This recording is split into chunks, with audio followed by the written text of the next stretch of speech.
This is Monty L. Ballou, an energetic and gregarious charmer who doubles as a spokesman for his best friend, 14-year-old Jeff Dunham, and he was recently named the best junior ventriloquist in the country. This is Reba McEntire. Oh, of course, Reba. Yeah, I knew that. Sorry.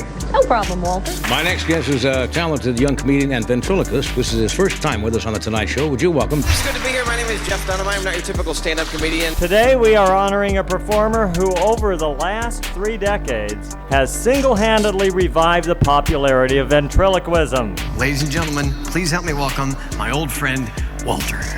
Power the wind that had over us. I call it vagina voodoo. Comedian, ventriloquist Jeff Dunham. Jeff Dunham's. And Jeff Dunham. This man right here is the highest grossing comedian in history. Jose Jalapeno on the stick. I admit that what I do for a living is not normal, and I get it. I think ventriloquism allows you to say things that you obviously never would. As for my Mexican brothers and sisters, you learn English, motherfucker. How about that? Gay, you are gay. Well, you know, it is tough being a comedian right now because you say one thing, you're done, you're canceled, whatever that is. But I've hated this person for a while. That person goes by the name of Jeff Dunham. I don't really get what the joke is. You know what your breath smells like? You guys have been a great audience. Thanks so much for coming tonight. If you watched Jeff Dunham as a child and you laughed, I can't be mad at you. But his target audience is actually like 55-year-old adults plus, which is unforgivable. Silence! I kill you!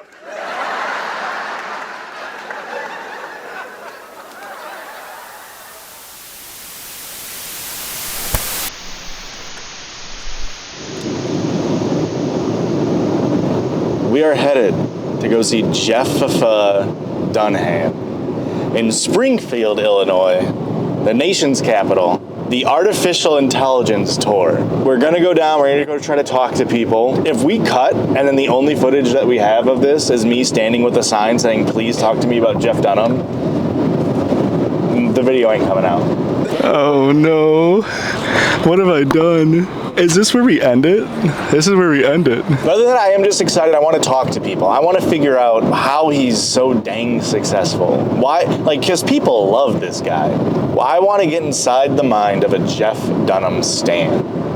But before we get to the live show that I went to, I think I should take a moment to explain to everybody just who Jeff Dunham is. Jeff Dunham is a man whose legacy in the comedy world will simply never be forgotten. Since 2014, Jeff Dunham has held the Guinness World Record for most tickets sold to a comedy tour, selling nearly 2 million tickets spanning 386 different venues. Jeff Dunham is a ventriloquist, and if you don't fully know what that entails, let me give you a brief overview of the art form. Ventriloquism and puppetry date back hundreds of years. But in contemporary media, ventriloquism is mainly used for kids shows. Think Sesame Street or The Muppets. Or it's kind of used as a way to be like, hey, look at how lame this character is for having a puppet. But there is an important distinction to note.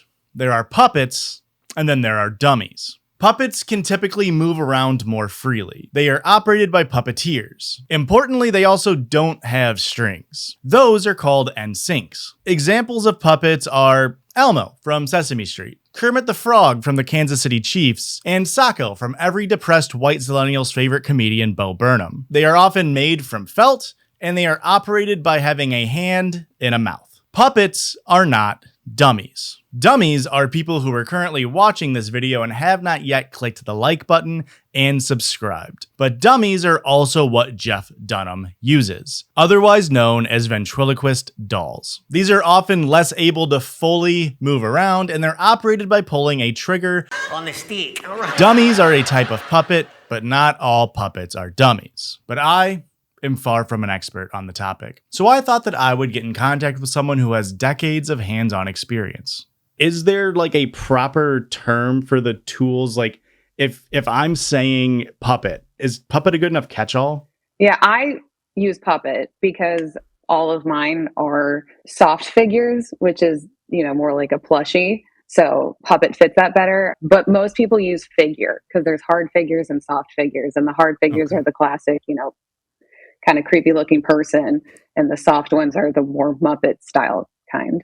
I've been doing this video for a while. I've been working on it for a while. And when I was talking to people in person, and I would just like blanketly say like, oh, like, what's your favorite puppet? I was just like, is somebody going to come up and be like, he doesn't use puppets. He uses ventriloquist dolls. In which case I find myself in the strangest argument I'll probably ever be in. But of course that didn't happen. That was all just shower. Though. Yeah, I think puppet is a good catch-all for them. If someone gets, offended by that, then they have bigger problems. Right.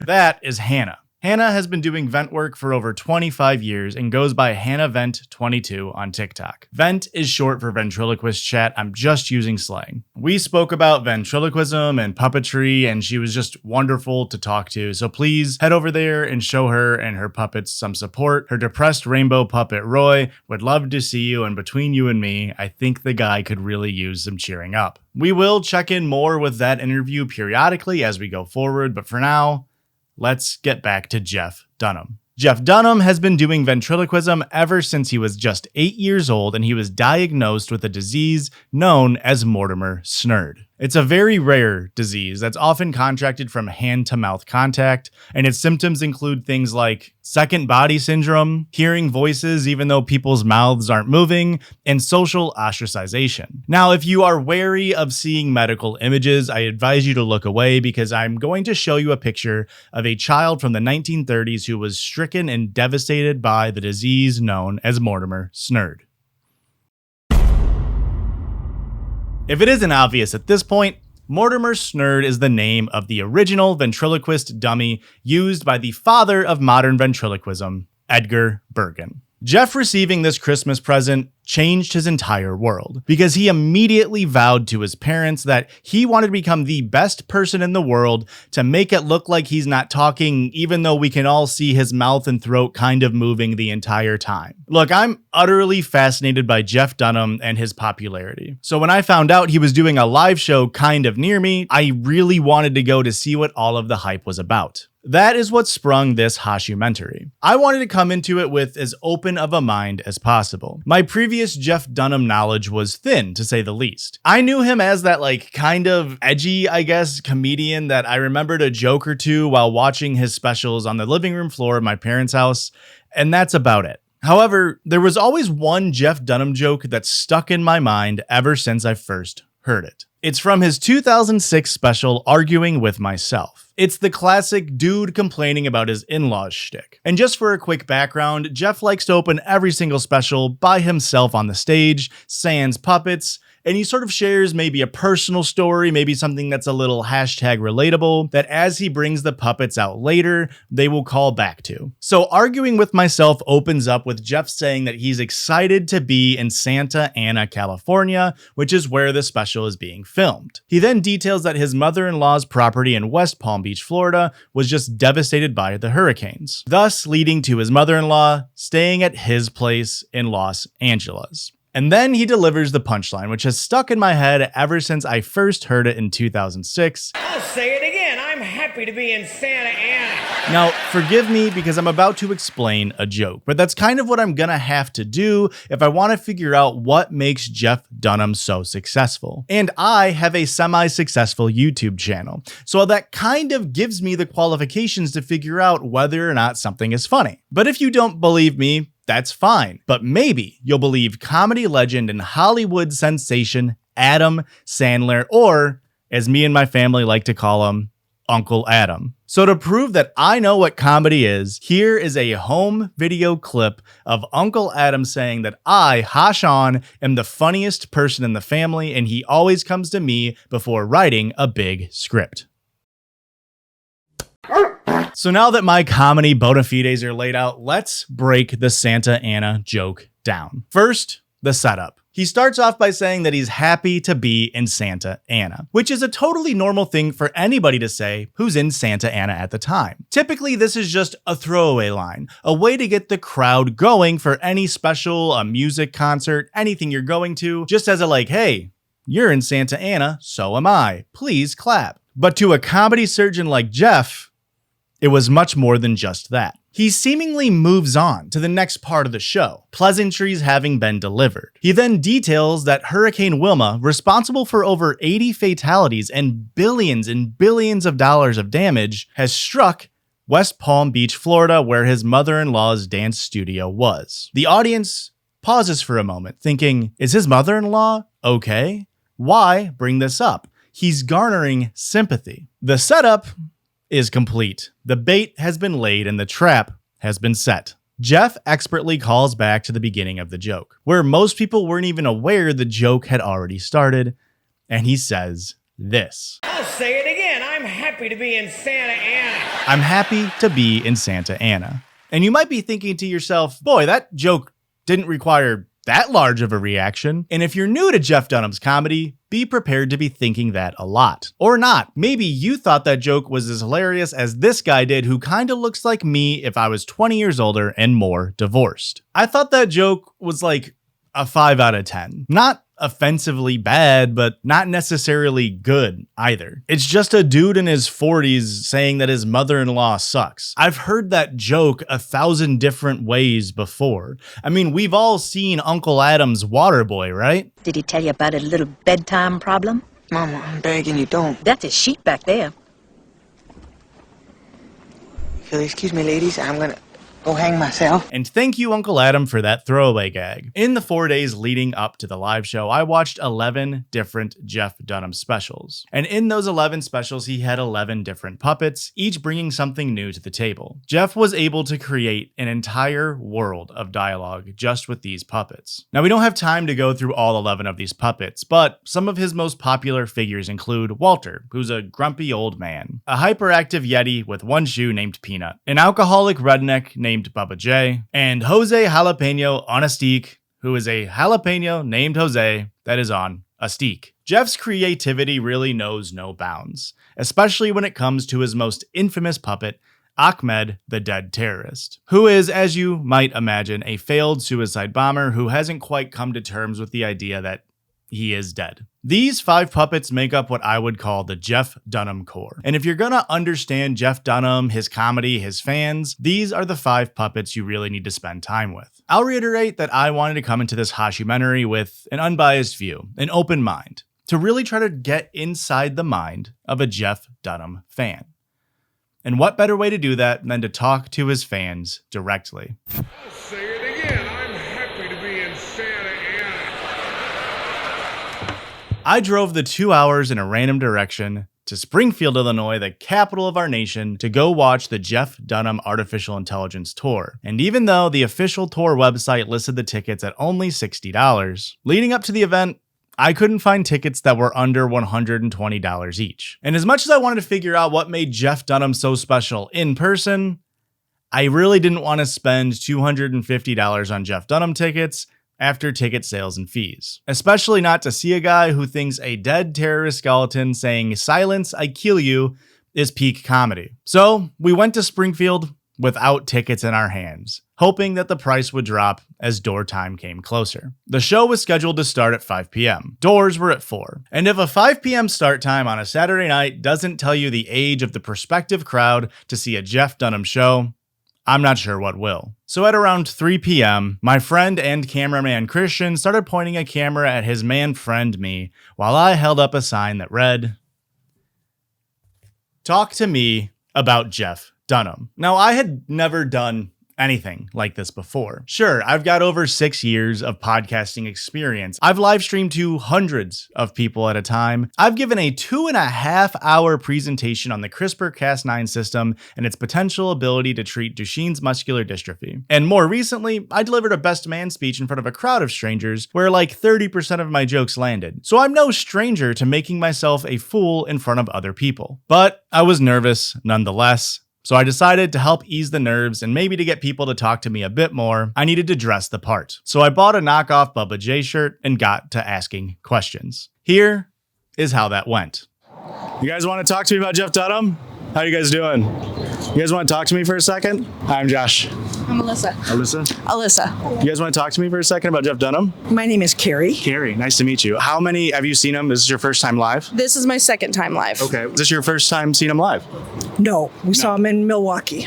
How long would you say you've been a fan of Jeff Dunham? Since he started, my grandmother is an absolutely huge fan. She has the dolls and the blankets and magnets and everything, so I've been watching him with her. She's got every DVD he ever had, everything. Oh, God. 10 years? 10 years? Long time. Yeah. Long. Who is your favorite character that he has? The pink guy. Peanut? Yep, Peanut. Yeah. Who's your favorite character of the show? Ahmed, definitely. I'm going to get me a peanut this time. Yeah? Yeah. Oh, he sells peanuts in there. He sold, when we went before, he sold all his stuff and it was gone. Really? You got to walk in and you have to buy now because if you do the show and walk out, it's all gone. Mm-hmm. Wow. Is there anything tonight that you're really hoping maybe he talks about, or are you just going in there blind? I love all of him, no matter what he says. Awesome. All right. I think that's all I need. Thank you very much. I appreciate it. I've seen the artificial intelligence show already, and I want to see what new stuff he's got for tonight. Awesome. Thank you very much. I appreciate it. If you see people, just point them my way. Thank you. Now, eagle-eyed viewers might notice something.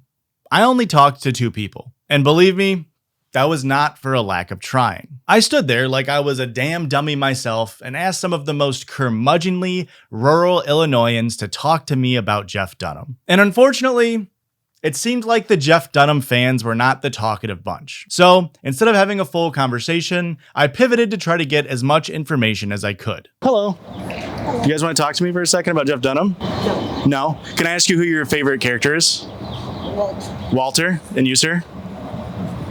Peanut. Peanut? Awesome. Ahmed. Awesome. Thank you very much.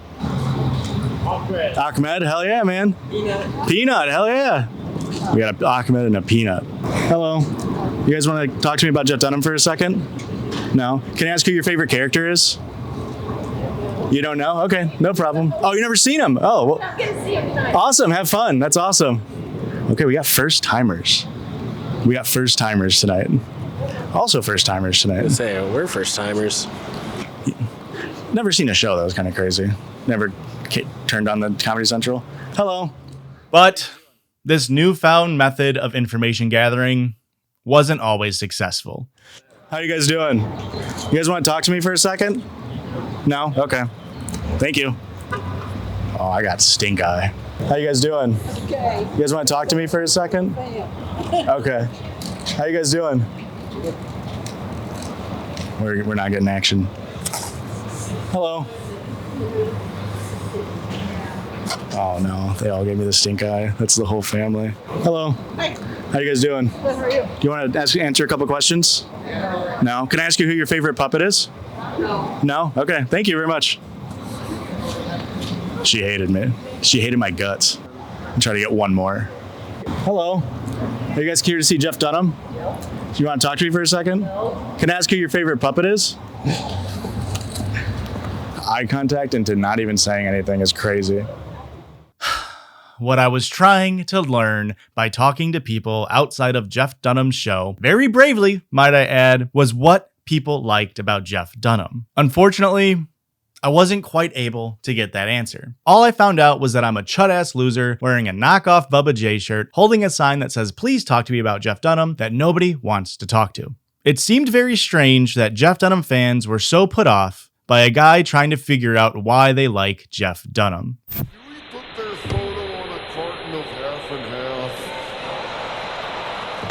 So the interviews were unable to tell me why people liked Jeff Dunham. So I had to figure out for myself. We dropped our camera back in the car and we decided to buy tickets. We were able to find them for only $17 higher than the listed sale price, and with fees it added up to $213 for 2 tickets. But I didn't care, because surely the most successful comedian of all time was about to give me my money's worth. I'll say here that I do really like ventriloquism and puppetry. You will never see me bad-mouthing them as an art form. It's something that I talked about with Hannah here. To me, it's very similar in fascination on my end as like magic, like sleight of hand magic. I think the logical part of my brain gets turned off. I don't have to think like, oh, it's magnets. The same thing with ventriloquism, where like it's such a fascinating art form. And anytime I've tried to do it, similar with magic, I'm just like, it actually is magic, actually. Yeah, it really is, because ventriloquism is all about misdirection. So it is kind of a form of sleight of hand. Sure. Sleight of mouth. Sleight of mouth, yeah. Which sounds way worse. It does. And while Jeff Dunham's comedy was yet to grasp me, I think it's undeniably a true statement that Jeff Dunham is a very good ventriloquist. It was very often when I was watching his specials that I was impressed by the tricks he was doing. Speed switching between characters, making it sound like a puppet was still talking inside the box while he had a different puppet out, doing different high-pitched noises, screeches. It's all very impressive, and it was something I was genuinely excited to see when we went into the live show. So with tickets secured, we made our way into the venue and headed to our seats. The venue boasted a max capacity of 7,700. And as you can see from this clip I took before the show, people were piling in, waiting to see their favorite comic. Unfortunately, we did not heed the advice of Jeff Dunham superfan Carrie, as we were a little late getting into the venue and the lines for the merch were so long, we figured it wasn't worth it to wait and potentially miss the opening of the show. But one piece of merch did catch my eye. It was a Little Jeff ventriloquism doll. Fully functional, looks like Little Jeff, $200, and it was signed. Unfortunately, we were unable to get one. Because unfortunately, we were already in our seats enjoying the pre-show, which was just a video that Jeff had on loop with Jeff Dunham trivia, some ads for his merch, a slide mentioning that you could download Waze and then get Bubba J or Ahmed to give you directions as you drive, and a lot of AI images of his puppets. Like this image of Ahmed if he were a real person, or this image of Jose Jalapeno on a Steak if he was a real person. And brace yourself for this next one, because you're about to see Ahmed if he was a real person and a baby. After cycling through that slideshow a couple of times, the lights dimmed and the show was about to start. No opening act, just Jeff. He takes the stage, 15 minutes late, the crowd goes crazy, and I'm ready to figure out why he's so successful. As I mentioned earlier, Jeff opens his specials with a monologue. No puppet on stage, and typically these are personal stories, anecdotes that are almost certainly amped up for comedic effect. In previous specials, he talked about things like how much he hates his now ex-wife, how stupid his daughter is, his divorce, his second marriage to his beautiful wife Audrey, who is 20 years younger than him, the birth of his 2 twin sons when Jeff was 53 years old, and his twin sons later abusing their dog. You know, comedy stuff.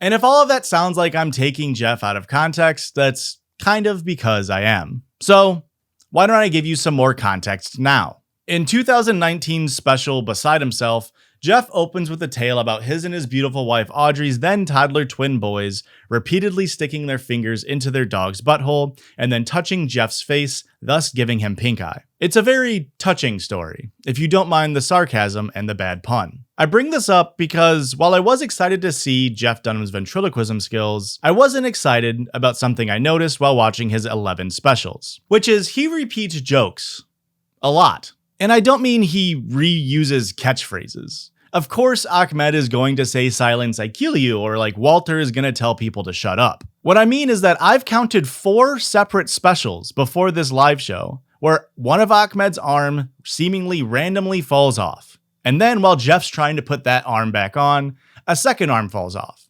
Then maybe a rib cage, and then maybe he drops Ahmed entirely. It's a bit that gets old about 5 minutes into the first time you've seen it, and certainly by the 4th entire time you've seen it. It's the same joke played the exact same way of Jeff seemingly thinking to himself, oh my god, I can't believe this keeps happening. 2019's Beside Yourself was one of the 4 specials that included this bit, and it used it as the closing joke. Which is crazy because he had done the bit before. And to recycle a bit like that as a closing joke, which is supposed to be one of your strongest jokes, didn't give me hope for the Jeff Dunham show I was about to watch. That's because my friend and cameraman Christian just happened to watch one singular special before coming to see Jeff Dunham live. That way he himself could get a grasp on Jeff Dunham's comedy. And that special was 2019's Beside Yourself. We realized that was the funniest special that he could have accidentally chosen to watch because Jeff takes the stage for the artificial intelligence store and starts telling a story about how his twin boys used to put their fingers in their dog's asshole. It was just a very, very unlucky coincidence considering, again, we paid over $100 per ticket to see this tour, and the first thing Jeff did was reuse an old joke. Now, to be fair to Jeff,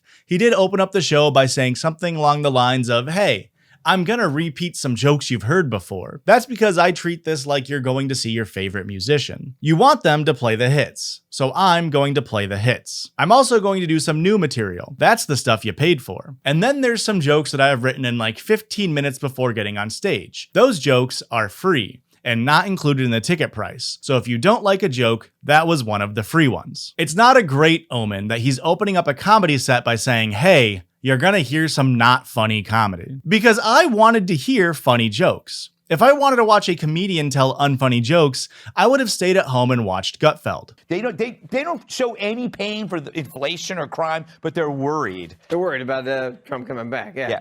No, I think it's going to be great. America wants Kofifi. That's what we want. Yes, yes.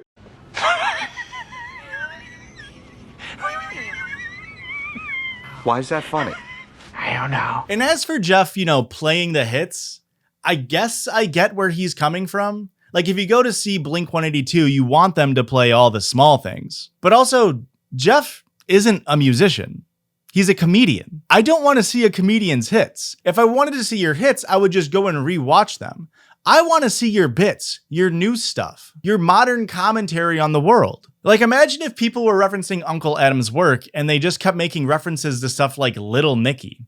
That wouldn't make any sense. The show goes on. He continues to tell a story about his twin boys and how he plays virtual reality games with them while he's on tour so that he can stay connected, from states away. It was meant to be a story of Jeff conveying the dangers of being online with strangers to his sons in, a somewhat comedic way, saying something along the lines of, quote, after all, you never know what kind of weirdo is on the other side of the microphone. But the story was bogged down by Jeff having to over-explain to his, we'll say, middle-aged audience on how an online virtual reality video game works. I'm not kidding.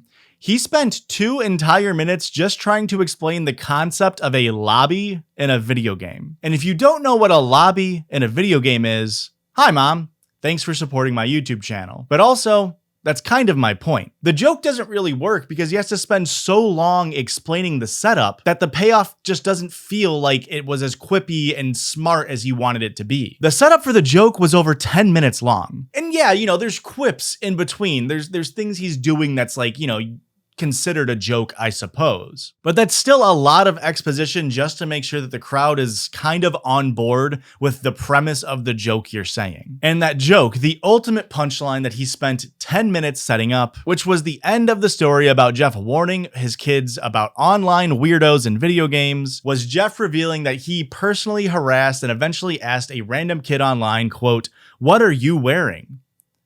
The kid's parents overheard Jeff Dunham ask this and prevented the kid from playing the game any longer. Now, it was made clear in the story that Jeff believed that this other kid was actually an adult that was there to creep on his kids, but that doesn't change the reality that Jeff ended up being the predator in this situation. He was the adult asking children what kind of underwear they had on. And as the crowd was laughing at the comedic irony of Jeff being the predator, they were also laughing at an innocent child being harassed online by one Jeffrey Dunham. Again, this is a story at the beginning of a comedy show. I mean, I have to imagine that none of this is real, I hope it was just a way for Jeff to maybe try to funnily imagine a scenario where he is asking a child what underwear he was wearing. But if you have kids who play games online, just be careful, because somewhere out there might be Jeff Dunham asking what kind of underwear your children have on. At least, that's according to Jeff's own comedic story. Out of these first 2 jokes that Jeff started his show with, I just was not finding myself laughing along with the Jeff Dunham fans in attendance. I was still unable to understand their minds. Jeff takes some time to reveal that his next special he's working on is for our 250th year as a country, which means Jeff Dunham has been alive for 25.6% of American history, which isn't really relevant, but it's kind of a fun fact. America is 4 Jeff Dunhams old right now. Jeff then welcomes his first puppet onto the stage, Walter. It's at this point I will more thoroughly introduce you to the puppet of Walter. He is often Jeff's opening puppet. He's an old man, he's canonically Jeff's dad, and he hates his wife. Most of his jokes, in fact, revolve around that he hates his wife or just women in general. But he does have some jokes that I enjoy. In Jeff's first special, Arguing with Myself, Walter comes on stage in a bad mood. He details that he went to the store and he saw someone in a brand new car pull into a handicapped parking spot. And then,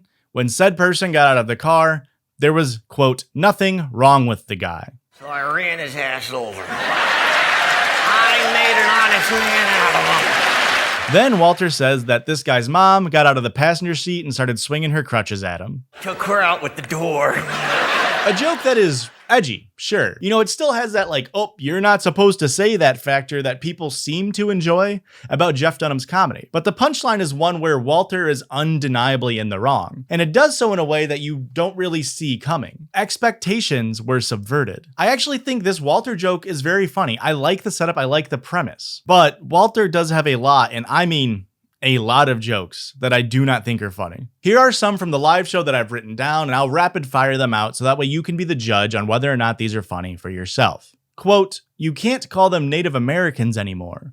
Now you call them the Washington Commanders. Quote, we did a show at an Indian casino. Unfortunately, they paid us with feathers and beads. This next joke, Jeff is upset at Walter for swearing. So Jeff says, Walter, language. To which Walter responds, English. Walter says, quote, the founding mothers were probably nagging the founding fathers. Mary Todd Lincoln was probably the one demanding to go to the theater. Now, I think those jokes ranged from like a 1 out of 10 to 5 out of 10 in terms of how funny they were. They rely just very heavily on like pre-established tropes and stereotypes. And what's worse is that Walter told seven separate jokes that were just straight up repeats from specials I had watched previously. Now, I didn't tally how many total jokes Walter said, but I wrote down 15 jokes that were like notable enough for me to write, and 7 of them are repeats, nearly half. The crowd loved Walter though. They absolutely ate that stuff up. Unfortunately, I failed to see why. However, if I was gonna enjoy the show,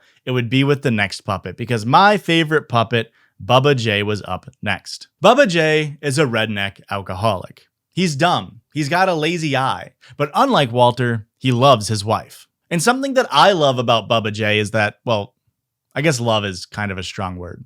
Something that I like about Bubba J is that his jokes are often more about himself and how stupid he is, as opposed to relying on a lot of like stereotypes. Bubba J has his own segment in Jeff Dunham shows titled Drinkin' and Thinkin'. And if you don't know what that is, it's pretty much just one-liners that Bubba J delivers that are things that Bubba J thought of while he was drunk. And then Jeff plays like pensive music underneath to make it feel like he's kind of like a drunk philosopher of sorts. So here are a couple from previous specials that I think are halfway decent. Quote, from now on, no more prostate exams, unless it's by someone who actually works in the medical field. Quote, whoever named them Rocky Mountain oysters sure has a lot of balls. Now, don't get me wrong, these jokes aren't world beaters by any means, but they're funny enough to me. I mean, sue me. I like a good pun, and a male porn actor who can't get hard, aka a misdirection. Bubba J, even though he is my favorite puppet, is no stranger to telling some terrible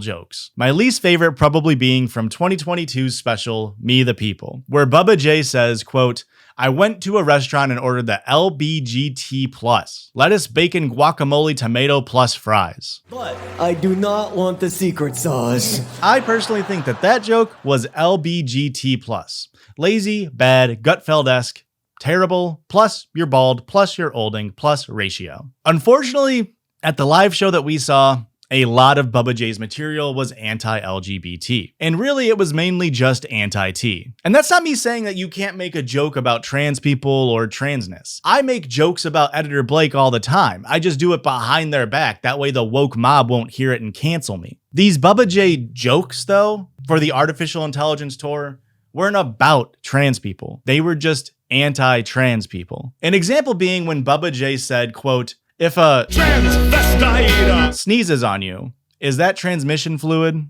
That, of course, being an anti-trans person joke because of its reliance on using a slur. So, just as a fun thought experiment, what happens if you make the joke slurless? Quote, if a trans person sneezes on you, is that transmission fluid? Okay, so it's still a trans joke. It's still not funny. You know, it's kind of just like word association akin to what like a 12 to 18-month-old baby is learning how to do. But I'd argue that if your joke relies on a slur or a stereotype to be funny, then the joke isn't really funny. It's just people thinking that the slur that you're saying is funny. And I don't think that slurs are funny. And that's not even me being like, oh, I'm woke, I hate slurs. I don't use slurs because they're slurs. I don't think they're funny because they're hack and they're unoriginal. They should be below a professional comedian's pay grade. Jeff failed to pass that low bar that is just don't use slurs in another one of Bubba J's one-liners. Quote, is retardant the past tense of R slur? A joke I'm sure anyone who has ever read the word retardant has thought of, because again, it's a toddler-esque word association. By far, the largest laugh of the night came during Bubba J's set. And why wouldn't he? He is Jeff's best puppet. The joke that got such a large reaction is as follows. Quote, if a trans person goes missing... Do we put their photo on a carton of half and half?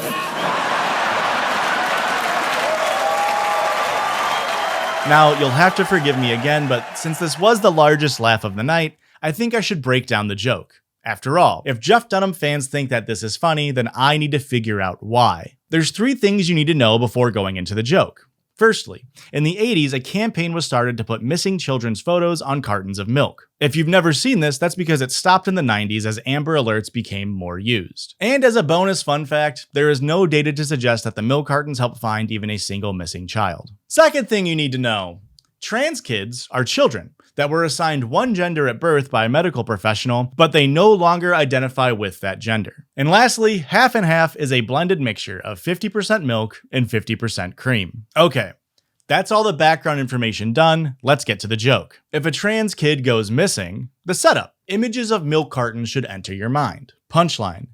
Do we put their photo on a carton of half and half? Okay, so couple of issues with the joke. But that's okay, Jeff. I know that you're just a young fledgling comedian. Why don't you let Uncle Adam's nephew help you out? Firstly, trans people aren't half boy and half girl. I feel like you think that trans people are half boy and half girl, and it's really important for me to tell you that that's not true. Okay, are you still with me, Jeff? When a kid of any gender went missing, or I should rephrase, Jeff, that's probably getting a little bit too advanced for you. I don't want to confuse you. When a boy or a girl went missing, they put their picture on a carton of milk. It's not like boys got put on a carton of milk and girls got put on a carton of cream. Everyone always just got put on a carton of milk. So the joke of if a trans kid goes missing, do they put their picture on a carton of half and half just doesn't make any sense. It's predicated on the idea that people incorrectly believe that trans kids are half boy and half girl. So that joke innately is relying on transphobia, or at least it relies on you to laugh at a transphobic joke. And what's really crazy is that there's a term for things that have both male and female reproductive organs. It's hermaphrodite. For humans, the medically accepted term is intersex, but I think we might be going a bit too far down the education pipeline for the average Jeff Dunham fan, so let me slow things down a bit. You know the full alphabet mafia acronym LGBTQIA+? The I is for intersex. You see, we can learn. We can be better people. They didn't just add more letters to mess with grandparents whose kids don't call them anymore. So let's redo Bubba J's joke with all that in mind. If an intersex child went missing, would they put their picture on a carton of milk? It seems we have arrived at something that is no longer a joke. Which means what makes the original joke funny to Jeff Dunham's audience is just transphobia, which again is hack. It's morally wrong, but more important for the point of this Hoshumentary, it's hack, it's unfunny, and it's unoriginal. It's no different than Lois Griffin going on stage as a politician and saying 9/11. 9/11. See, I thought that I might be losing some of the Jeff Dunham fans at this point in the video, so I thought I'd throw in a Family Guy clip to keep them entertained. It's just a little treat for them, you know? They deserve it, the little transphobes. During Bubba J's set, he repeated 3 jokes, including the killer LBGT plus sandwich joke, which I do need to mention. He says LBGT when the acronym is LGBT, and it's very hard for me to say LBGT, and I assume Jeff did that just that way he can put bacon before guacamole, as if the joke relied on him saying lettuce, bacon, guacamole instead of lettuce, guacamole, bacon. Like his fans would be too stupid to understand that he's describing sandwich toppings if he said lettuce, guacamole, bacon. It's at this point Jeff paused his comedy set, brought up on screen a giant plug for his newest TV show called The cars that drove us, which I did not watch, and then talked about his merch that was for sale. And something that Jeff did that's actually pretty cool is that he hired Tom Richmond, who was an illustrator for Mad, to redesign his tour merch based on whatever city that he's in at the time. So there was specifically Springfield, Illinois, capital of our nation, tour merch for the Artificial Intelligence tour. However, it is kind of fucked up that Jeff used an actual artist for his tour called Artificial Intelligence, and he didn't just ask Grok to make the merch for him. It's just like, you know, why take the job away from an innocent chatbot to give it to some lazy artist? It's genuinely disgusting. If you take a look at the bottom left of the image, you'll see food. And if you're from Central Illinois, you might recognize this as a horseshoe, because that is what it's called. Jeff points at this drawing of a horseshoe and the giant projection of his merch behind him and asks the audience what I'm sure 99% of you are thinking right now: what is a horseshoe? The audience explained the sandwich to Jeff, making sure that the ingredients were in the right order, otherwise it wouldn't make sense to him. So now I will explain it to you all as well. It's an open-faced sandwich. You start with a piece of bread or toast, and then you put whatever meat you want on it, burger, chicken strips, really anything. Then you're gonna cover it in fries. Typically you're gonna want like a crinkle cut, lots of salt, and then you douse it with a house-made white cheese sauce. They are genuinely some of the best food you'll ever eat. It's the most Midwest thing you would probably ever eat. But I will say I am slightly more partial to a breakfast horseshoe, which is kind of the same thing. It's a piece of toast, and then you put your breakfast meat on there, and then you just cover it in hash browns. Lots of salt, needs the salt. And then sometimes people will put like syrup or like a cheese sauce on it. I prefer to just put 2 eggs over easy on top. You crack them open, the egg yolks get over everything. It's fucking heaven on earth. So Jeff, having heard about the mythical horseshoe sandwich, says out loud, that sounds good. Maybe I'll go live on Facebook and try it later. Sure, man. Yeah. Go live once you're done with your comedy show, right? Which I feel like I need to remind all of you that this is in the middle of a comedy show where he does ventriloquism, where he's just talking about a fucking sandwich. Jeff asks his team to get him a horseshoe and a local beer for later, and then plugs his YouTube channel, his beautiful wife Audrey, and his Facebook page for 10 minutes before the show continues. And by the way, something else Christian noticed is that Jeff frequently refers to his wife as my beautiful wife Audrey. Hey, is your beautiful wife Audrey here tonight? I'm thankful for my family and my beautiful wife Audrey. So I think it's only apt that I refer to her the same way. His beautiful wife Audrey, that is. From his beautiful wife Audrey to his dead puppet Ahmed, the show is back on. Ahmed is probably Jeff's most infamous puppet, one whose catchphrase I'm sure even those unfamiliar with Jeff Dunham have heard, whether or not they were aware of it. If not, I implore you to watch Devin Bice's YouTube compilation of every time Ahmed the Dead Terrorist says, "Silence, I kill you," you know, to really get the feel for Ahmed's comedy. If you don't have the spare 1 minute and 48 seconds, then maybe I can help illustrate Ahmed's reliance on this catchphrase in a different manner. So I watched 9 specials with Ahmed in them before seeing this show. Ahmed is on stage for I'd say roughly 10 minutes per special. I counted 64 individual silence I kill yous from just Ahmed alone. There's a couple more from other puppets, but we'll leave that out for now, because just with Ahmed's numbers, that means in each special, he averages a silence I kill you every 43 seconds he was on screen, including the live set I saw, the Artificial Intelligence tour,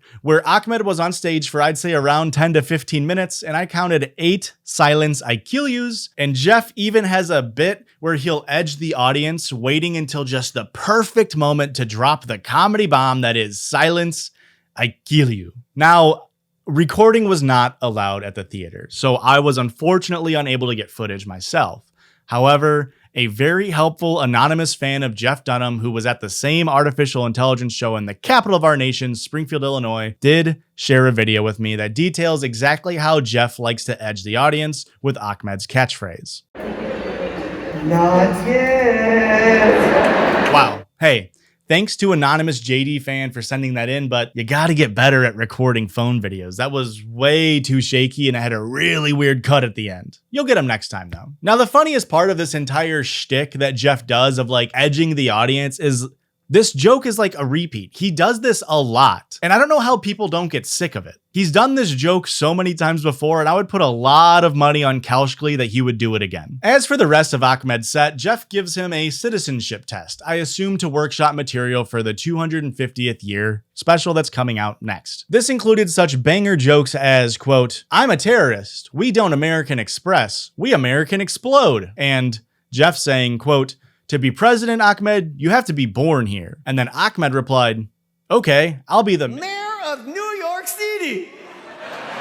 Also, Ahmed talks about how hot, yes, hot, attractive, Kristi Noem is. Twice, 2 separate occasions he brings her up. And if you placed bets that Ahmed would talk about Kristi Noem, congratulations. And I'd say drop the balloons, but I don't want Brian Noem to get any ideas. Jeff also makes a joke stating that all of the women on the right on Fox News are hot, and that the women on the left are all ugly. Now, I'm not going to comment on, my perceived validity of these statements because beauty is, of course, subjective. And some people truly think that reconstructing your face to look like Jigsaw from Saw is hot. And I'm not even going to say who I'm talking about because we all know. And also, it's unimportant to my point. Because if we take a look for a second on Ahmed's statements on Kristi Noem being hot, what's the joke? Where's the comedy? Well, there isn't any comedy because people didn't laugh at this statement.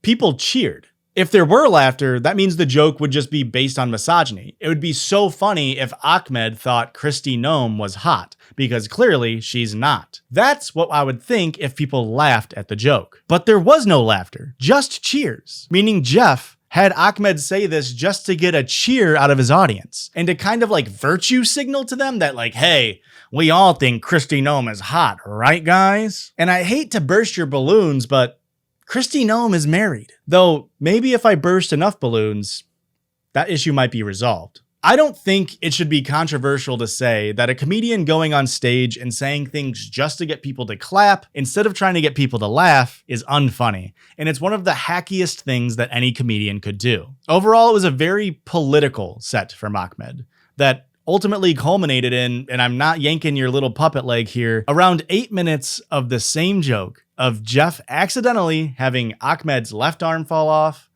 then Ahmed's right arm fell off, then his rib cage fell off, and people were losing their minds. That bit was, of course, a multi-time repeat for Jeff and Ahmed, along with 3 other jokes in his set. Now, if you're a JD head and you're still here, first off, hey, thanks for sticking around. But you're probably waiting for the last puppet, or rather, the last puppet pairing, Peanut and Jose Jalapeno on a steak. Well, I was too, as were I'm sure everybody else in the crowd. But after Jeff put Ahmed away, we didn't get puppets. Instead, the house lights went up, blinding everybody. And then Jeff pulled out his phone and stood there, awkwardly mumbling to himself, "At Springfield, Illinois, setting up a live stream, come on in." He was titling a Facebook Live, and then spent like a minute trying to get the right angle as he held out his camera phone to get a selfie video like a damn tourist would. And then he exclaimed, "Hello to everyone on Facebook Live. We are here in Springfield, Illinois." He turned the camera to the crowd and we all cheered, and boy, do I mean we all cheered. You bet your ass I was screaming in the background. And then he had someone bring out a horseshoe sandwich. Not a local beer, just a horseshoe sandwich. Jeff Dunham, a man I had paid $100 per ticket to see, went live. So anyone with a damn cell phone and a Facebook account could watch the same stuff he was doing for free $99. And then he began to very slowly eat a horseshoe sandwich. It took, and I am not exaggerating, 10 minutes up of him slowly picking at and eating and asking questions about this damn horseshoe sandwich, and repeatedly getting very upset that the person didn't bring him a local beer to drink. Like, I mean, he got angry at them. And again, he didn't have like another member of his team come out to record him. That way it would be like framed well and it would go faster. Most of the time was because he was like trying to figure out how to frame him and the horseshoe sandwich and him eating it. And it's like, just get somebody to come out and hold the damn phone, put it on a damn tripod. Like, this was clearly something you had in the works for multiple minutes here. Like, you would have, like, what are we doing? And this might sound like I'm making all of this up, but luckily for you and me, A second anonymous JD fan shared a video encapsulating what happened. So it's basically French fries and cheese on top? Yeah, it's a piece of Texas toast. Oh, a piece of Texas toast. Piece of Texas toast, a burger, fries, and then cheese sauce. Again, random anonymous Jeff Dunham fans, we gotta get better at recording videos on our phones. Jeff ended up complaining enough about not having a local beer that they did eventually bring him one. And I don't want to prevent you from witnessing the glory that is paying $100 to watch a hexagenarian eat food on stage from 200 feet away, so here is just a snippet of that. Okay, oh my gosh, okay, I'm getting closer here. Do I have it all? Looks like I have it all. Almost, oh my gosh, let me get the... It's a plastic fork. Okay, there we go. I got it. Okay, now that looks like it right there. See that? That looks really good.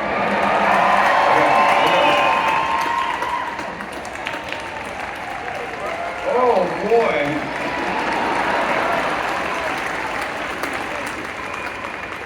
Why did the healthy stuff taste like crap? And this is, oh my God. Thank you, anonymous Jeff Dunham fan number 3, for finally learning how to hold a camera steady. At this point, as I'm sure you can tell by my current rant, I was beside myself. So many Jeff Dunham fans ate this segment up like they were named Jeff Dunham and the bit was a horseshoe sandwich. Like they went crazy on it. And I just wanted to do a little bit of napkin math here. Let's say conservatively that 1,000 people were in attendance. It was definitely more than that, but we're gonna say 1,000 just to keep the math simple. We'll do $50 per ticket to Jeff after the event center takes their cut, and we're not gonna include merch sales into this equation. That alone is $50,000 to Jeff for the 2-hour show. But this horseshoe part, we'll say, took 10 minutes, which means he got paid $4,200 minimum. That's absolute minimum just to eat a horseshoe sandwich on stage, poorly, might I add. And I would bet he made at least 2 times that amount during that 10 minutes, if not more. My goal coming into this Hoshumentary was to figure out what people like about this guy so much. And you heard the crowd in that clip. They were clapping like seals, but I don't know. Maybe I'm finding out I'm a fake JD fan, and I just don't get the many levels of comedy and artistic expression that he's put on display here, that I once again paid $100 per ticket to watch. Although, maybe eating the horseshoe was just the free stuff that he talked about at the beginning of the show. Peanut then takes the stage after Jeff's mid-show meal, and it's the usual Peanut stuff. If you've never seen Jeff Dunham's work, Peanut is by far Jeff's most animated puppet, probably because he's not a ventriloquist doll, he's not like a hard figure, he's a soft figure, more akin to a Muppet than any of his other major characters. And Peanut is where Jeff really shows off his skills as a ventriloquist. It's fast movements, he's constantly doing voice changing, he's doing different sound effects, different pitches, it's genuinely really impressive. For example, when Peanut took the stage, he yelled, "Hello, Springfield!" But he held that for like 40 seconds. It was very remarkable voice control, let alone doing it without moving your lips and making it sound like the puppet. And he had like a whole horseshoe's worth of cheese sauce coating his throat. The dude's a damn Olympian. Unfortunately, Peanut's set didn't just end after yelling Springfield. He also continued on to make jokes. And Peanut's jokes are often about 2 things: people's race or their LGBTQ status. And the jokes are done with about as much grace as you might expect from a purple Yeti with one shoe that abuses Adderall. An example being from 2006's Arguing with Myself, where Peanut does a random Japanese accent. Or in 2007's Spark of Insanity, where Peanut does a random Japanese accent. He's gay. He's not gay, he's gay. Or in 2019's Beside Himself, where Peanut remarks about gay guys not liking tacos. I like a spicy taco. Oh wait, gay guys don't like tacos. Am I wrong, or are these just like schoolyard jokes that only really seem funny because you're not supposed to say them? I mean, what else is the joke? Maybe, you know what? I'll do a Japanese accent right now, and then you guys can leave a comment below if you think that my Japanese accent is funny or not. Sound good? Okay.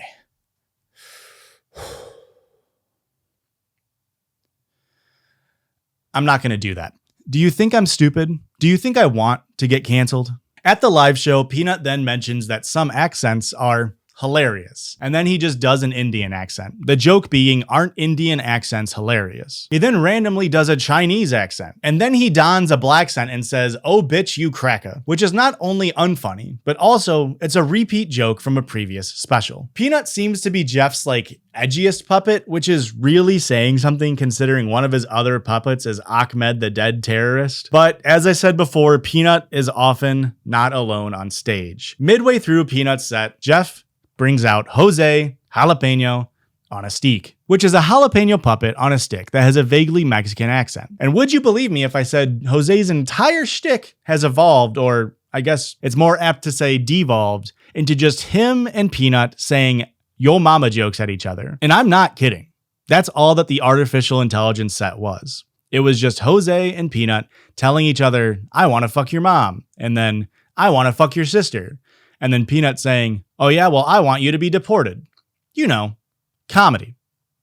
Jose then gets put back into his box as Peanut and Jeff prepare for the final portion of the show, which was answering questions from the audience. When we first walked into the venue, a staff member asked us if we would like to write down a question to ask Jeff and Peanut, and I declined because I'm a big ol' fucking idiot who didn't have any idea what this video was going to entail, but boy do I wish I would have wrote something. However, there's a very high chance it would not have been read because of what I'm about to tell you. On stage, Jeff would pull out a piece of paper and then say, oh, this is a question from Annie R. Where's Annie R at? And then he would look out into the crowd and then the person would cheer and then everyone would be like, yay, Annie R. And then Peanut and Jeff would answer. But that only happened like once or twice. Nearly every other time, he would just read the question, sometimes not saying a name, but even when he did, he wouldn't do the whole like, oh, where is John W. at? And I think that's because they weren't there. Because every single time that happened, the joke was a repeat from a previous special, including the last 4 jokes of the live show. Back to back to back to back. Repeat joke after repeat joke after repeat joke after repeat. Just entirely faked questions, reusing material, but the crowd didn't care. Jeff hit his closing joke and the crowd erupted. As we shepherded out of the venue and back to our car, I couldn't really get over the fact that we were leaving the artificial intelligence tour without my only real goal being met, which was finding out why people like Jeff Dunham so much. I watched 11 of his specials. I sat through 2 hours of his live shows, and the only time I laughed was at the absurdity of a man eating a horseshoe on stage in front of paying fans for 10 minutes. I was desperate. I thought maybe one last spark could ignite my Jeff Dunham fandom. So we got in the car, I downloaded Waze, and I had Ahmed the Dead Terrorist feed us directions all the way home. Not soon after getting on the road, we were approaching an exchange. Ahmed's voice blurted out, in 1 mile, exit right. It's much better on this side. And then, just a few beats later, in 0.3 miles, exit right. It's much better on this side. And then, as soon as that ended, exit right. It's much better on this side. Even Ahmed, the Dead Terrorist on the app Waze, was repeating jokes. I was losing my damn mind. And what's worse is I don't even get the joke. It's much better on this side? This side of what? What would Ahmed say if I needed to exit left? Would he say, exit left? It's much worse on this side. I don't know, because I turned off the Waze navigation. Because at that point, even though I had failed to get inside the mind of a Jeff Dunham fan, I was content. I drove home happy, knowing that there was nothing else I could do to figure out what made Jeff Dunham so successful as a comedian.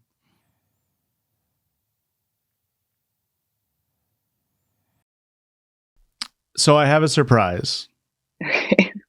1 second.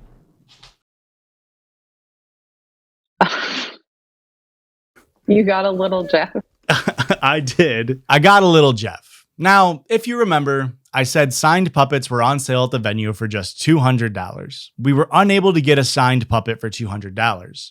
I got an unsigned version online from Jeff Dunham's shop for $250 after shipping, which brings this Hoshumentary's budget up to $750. So please consider subscribing and checking out our Patreon in the description below, or at couchglee.com, or at patreon.com/hoshon. It would really make me feel a lot better about this.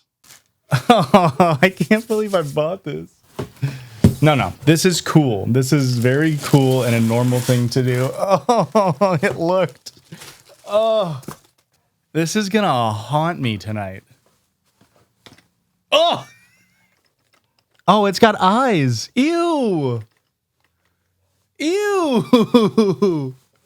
I don't like how he can only look dastardly with his eyes. Like, did I say something racist? Not me. Oh man, moving the mouth and the eyes. Did I say something racist? What's crazy to me, and I guess maybe I was disillusioned by Jose Jalapeno on the Stick and the fact that this is $250. But I wasn't expecting the back mechanism here to be like plastic. I guess I was expecting this to be wood, not like shitty plastic that it feels like if I press it too hard, it's going to break. Holy, how to talk to yourself instructional guide. I'm just like Jeff Dunham. This is just like when Jeff Dunham got Mortimer Snurd. I'm gonna have to have like a training arc, like I'm in a damn anime. Now, I'm sure you're asking yourself, why in the world did I get a Jeff Dunham puppet? And that's a great question. I realized that maybe I was unable to understand Jeff Dunham because I hadn't talked a mile in his mouth shoes. Or, to put it less grossly, I wanted to put on a show for my friends and see if my most trusted companions could help me crack the damn code. My birthday is next week, but I'm having a party on Saturday. Mm-hmm. And I will be performing a show with little Jeff. Mm-hmm. Do you have any tips or to save me from embarrassing myself in front of my friends? I mean, are you gonna be doing ventriloquism, or is it just kind of a puppety? I tried. I can't do the bees. I failed on the first. I failed on the first step. So I'm just gonna do a voice for him. Yeah. You know, my belief or method is always, make fun of yourself first so no one else can do it. You know, I would probably go that route. You know. Okay. What are we doing here? I don't know. You don't think my friends would respect me for inviting them over and then surprising them with a Jeff Dunham puppet? I mean, they might. So I got to making an invite, and I sent it out to my friends and my family. Unfortunately, Uncle Adam couldn't make it, but he did send his best wishes for my performance. So hey, if you're watching this in your mansion with Kevin James and Rob Schneider, thanks, Uncle Adam. Hi, Kevin James.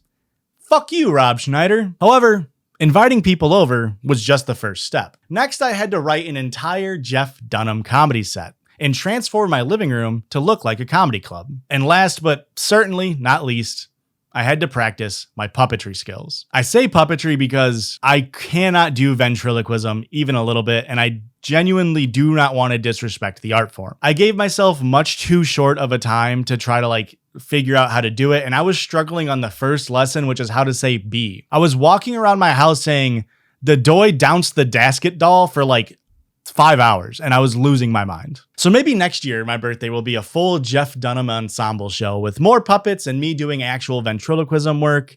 That is, if this one goes according to plan. I really wanted to get into the headspace of Jeff Dunham, really go method, so I studied, and I wanted it to go perfect as possible. So much so that I did this. Making a jungle juice for the Jeff Dunham party, and we got a skull, so I'm calling it Silence! Tequila you! I told this joke to everyone that showed up, and I think I got 2 chuckles, so I could tell my Jeff Dunham comedy chops were in full force. And I know you're all waiting to see how the set turned out, so I'll turn everything over to my edgy comedy alter ego.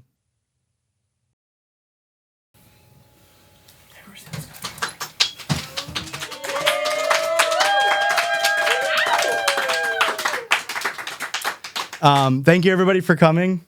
I want this to sound and feel like a real comedy set. So don't think of me as your friend going up and doing comedy. Tonight, I am not your friend, Josh Highsmith. Tonight, I am Josh Dunham. I will not be alone up here. So everyone please give a warm welcome to my friend, little Jeff Dunham.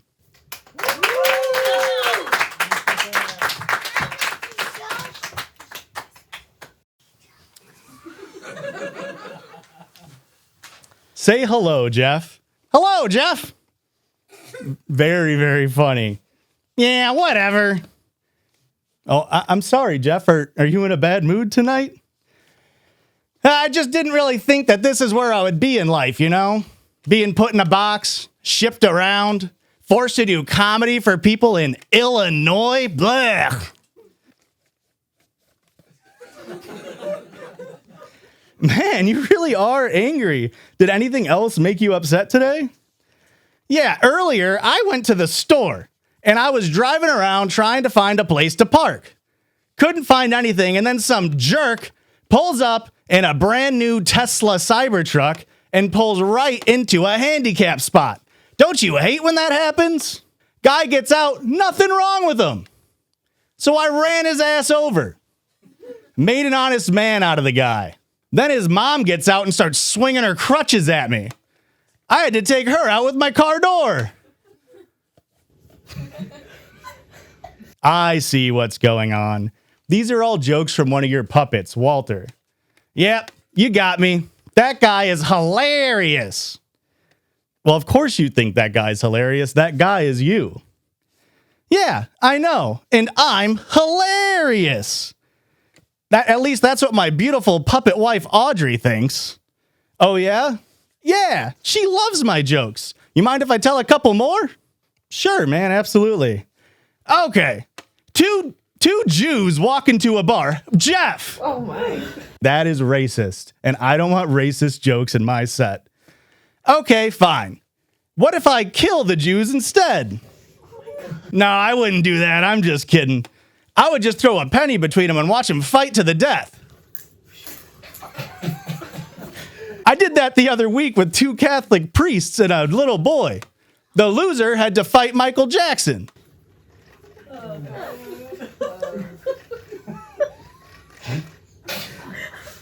You know what I say to people who say I can't do jokes because they're too offensive? What's that? Silence! I kill you! I see. So that was all Ahmed's jokes. Yep, some of his best. Well, you know who my favorite puppet of yours is, Jeff? I don't know, maybe Jose Jalapeno on a stick? No, Jeff, my favorite puppet is Bubba J. You mind doing some Bubba J comedy for us? Yeah, sure, why not? I mean, I don't really got a choice. You're the one making me say all this stuff anyway. Let's do some drinking and thinking. How about that? Okay. I think installing a smoke detector in my chimney was a bad idea. Sometimes I get too drunk that I can't remember how to set my alarm clock. So I just set my microwave for 8 hours. From now on, no more prostate exams from people who don't have a medical license. You know, whoever named them Rocky Mountain oysters sure had a lot of balls.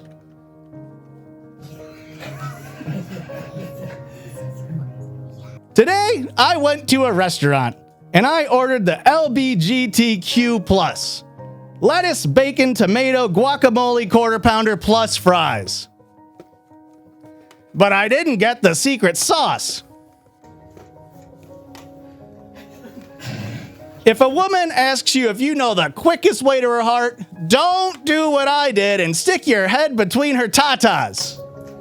Worst birthday for grandma ever. And that was drinking and thinking. Everybody say thank you to little Jeff Dunham.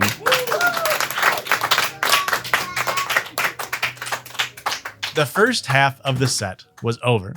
I'm sure you noticed that that portion of the set was entirely Jeff Dunham's material. Though I did take some creative liberty to make sure that it was 1, legally protected by parody, but also 2, it would make sense for my set in my living room and to make the transitions between the jokes a little bit more Santana featuring Rob Thomas, aka Smooth.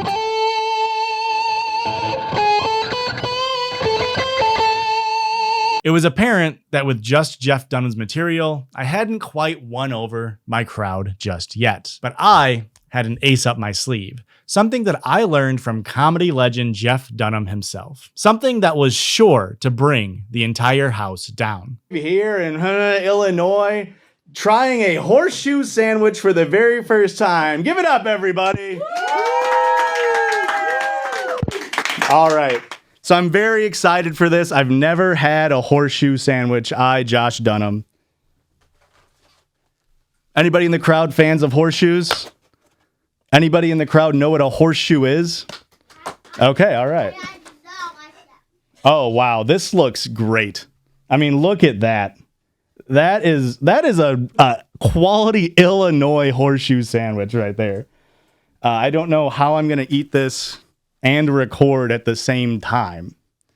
Would have been nice to have a beer too. Hang on one second.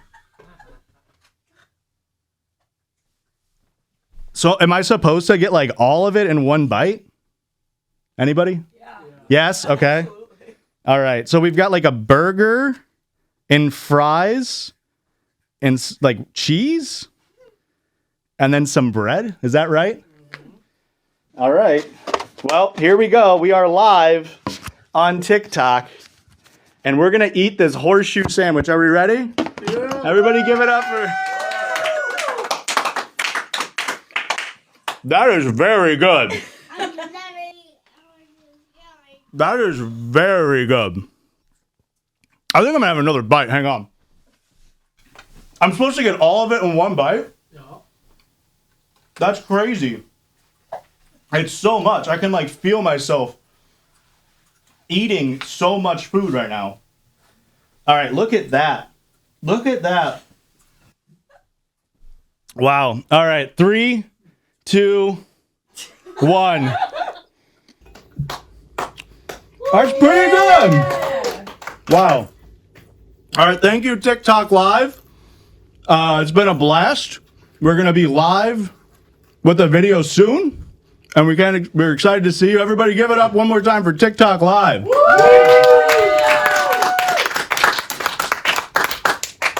I'm not sure what went wrong here. Did I mess up the horseshoe? Did I lack the exaggerated swagger of a Jeff Dunham? I don't know. But there was still one final test to see if I had encapsulated what it truly means to understand Jeff Dunham. Leading up to this point, everything was a rewrite of Jeff Dunham's jokes, legally protected by parody. I hope.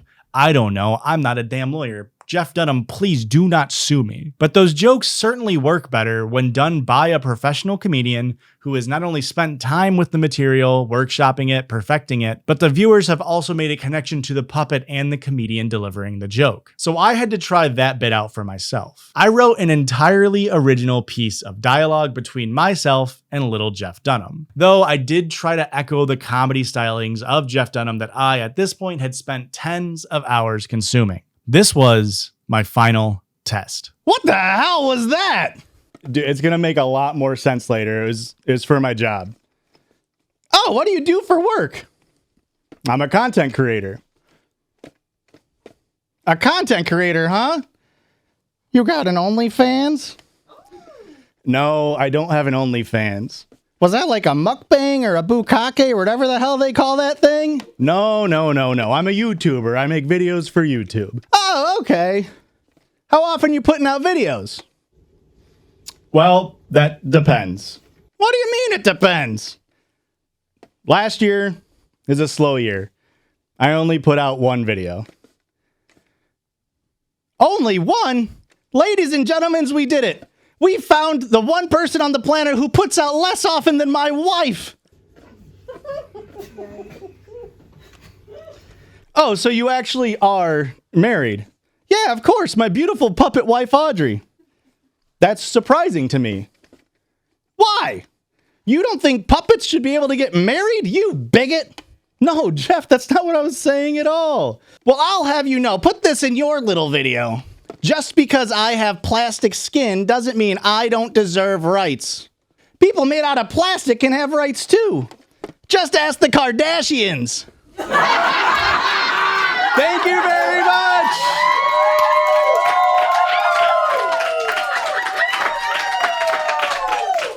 And boy, did I pass that test with flying fucking colors. I did it. I was finally able to capture the essence of Jeff. I mean, I knew that Jeff Dunham's fans weren't just racist and weird and homophobic and transphobic. They're just laughing in a much more impressive form of comedy. Something that we just didn't understand until now. That's what I wish I could say. Here's how that joke actually landed. What are you, some kind of bigot? You know, people made out of plastic can have rights too. Just ask the Kardashians. Oh my God. Well, that was it. Thank you for being a crowd tonight.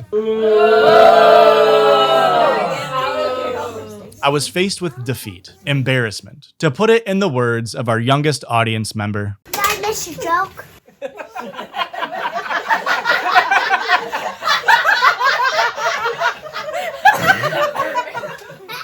And you're gonna hate me. I'm sorry to do this to you twice, but that also was not how my set actually ended. This is actually how the joke played out for real, live, no jokes, no gags.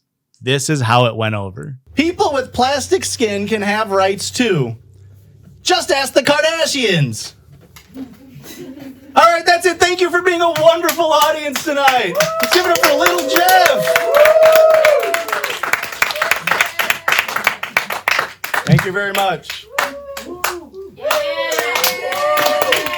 I guess you could call Jeff Dunham's comedy Jimmy Eat World because the response was in the middle. I guess you could call that joke Malcolm because the response was in the middle. Call that joke Bet because it was middlering. I don't know, man. My brain is broken. Jeff Dunham and his comedy have fucking broke my brain. To try to understand just one last time, I asked everybody in attendance a few questions.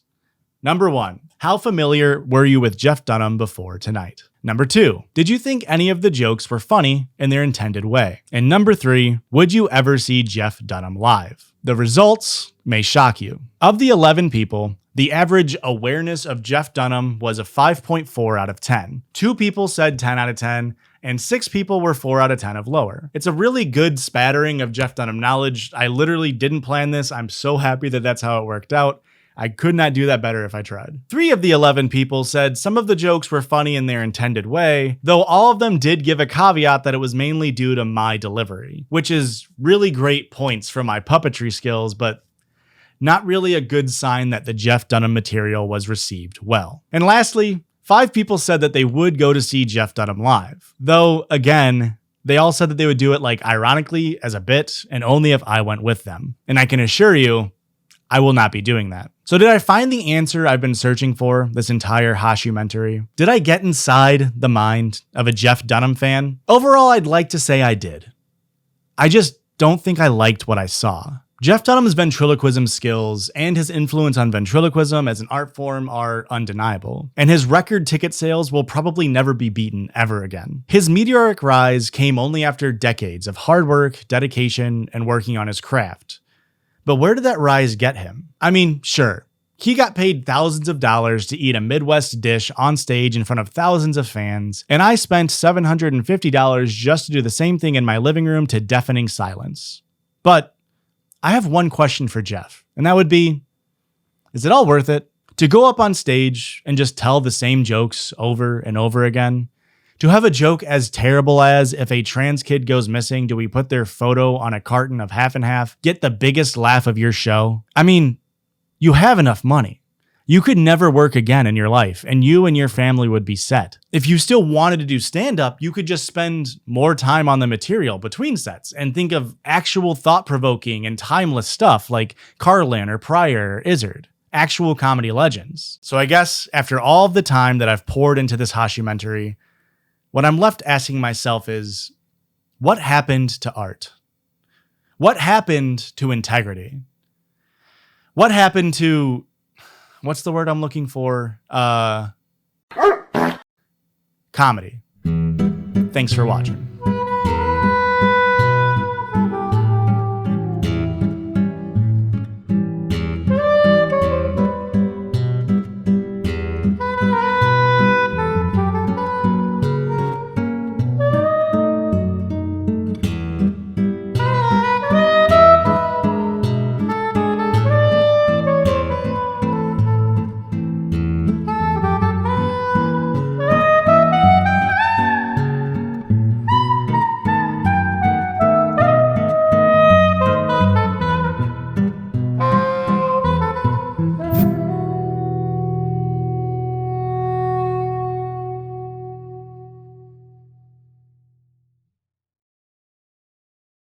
All right, everybody, I just wanted to say thank you very much for watching the video. If you enjoyed it, please leave a like, leave a subscribe. At the roundabout, I hate these things. Infidels, come, take the second exit. Sorry, I'm just enjoying my Jeff Dunham ways from Ahmed the Dead Terrorist. If you enjoyed the video, please consider going to our Patreon. That's patreon.com/hoshon. We have the full, thank you, Ahmed. Then, turn left. Thank you, Ahmed. So we're gonna have the full stand-up.